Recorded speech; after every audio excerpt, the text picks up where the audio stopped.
Hello everyone, in today's video we will be covering the Unit 4 of Emotional Intelligence, as I have already covered earlier 3 units with you, and it is the last and final unit.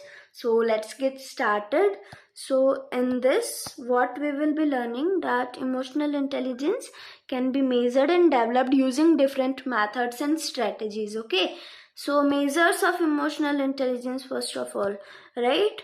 To measure emotional intelligence, there are assessments that ask questions about your emotions, your behaviors and abilities.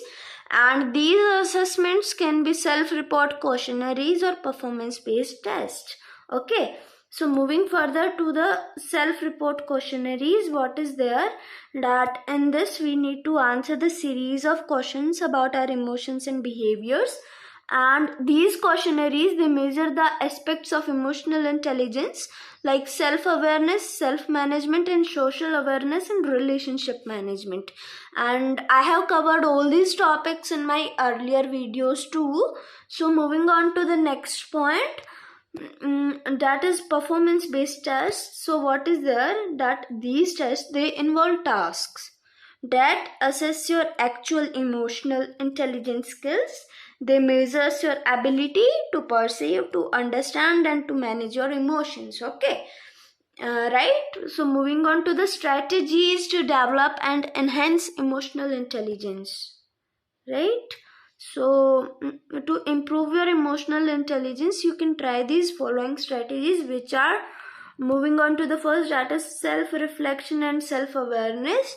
In this, what is the need? That take time to think about your emotions, your thoughts and actions, and be aware of your strengths and areas where you need to improve. And mindful practices, it can help you to become more self-aware. Okay, and moving on to the next point, that is emotional regulation and self-management. Learn the techniques to control and manage your emotions.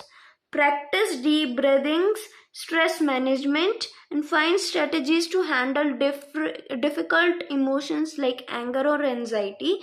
And yes, stress management, we can also do it by listening to the calm music therapy basically, and massage therapy. Even people who do physical exercises, they don't get that much level of anger, right? So stress management techniques, they are basically very important to practice in our daily life, so we need to practice that. Moving on to the next, that is empathy and social awareness, right? So in this, listen actively and try to understand other perspective and emotions.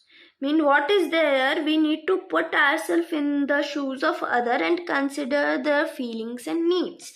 It is the basic definition of empathy. Okay, and engage in activities that promote empathy towards different groups, right? We need to try to understand the needs and feelings of other by trying to try to be there at their position and then think what are their needs, what are their feelings, and then try to help them. Okay, and I want to tell you at this moment that there are many things like empathy, anger, right? These can be constructive and these can be destructive too. Okay, moving on to the next, that is effective communication and relationship management, right? So what is there? Improve your communication skills by listening carefully and expressing yourself, and learn how to resolve conflicts and have a constructive conversation, right? And it can be done when only when you have the listening skills, when you have the communication skills. Otherwise, at the end we will realize that, oh, due to misunderstanding, everything is over.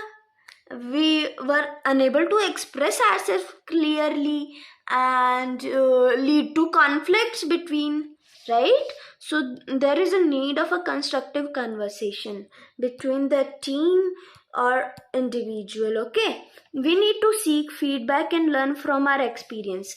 We need to ask feedbacks from the trusted individuals to understand their emotional intelligence and area for growth. We need to learn challenges and experiences from them and use them as opportunities for personal development, right? And next is the continuous learning and development.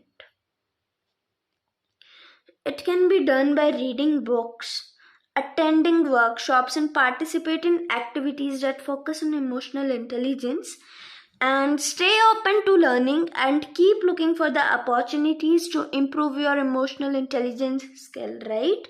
And now we will be looking at what we have learned, that developing emotional intelligence, it takes time and effort. We need patience and we need to practice daily to develop our emotional intelligence skills.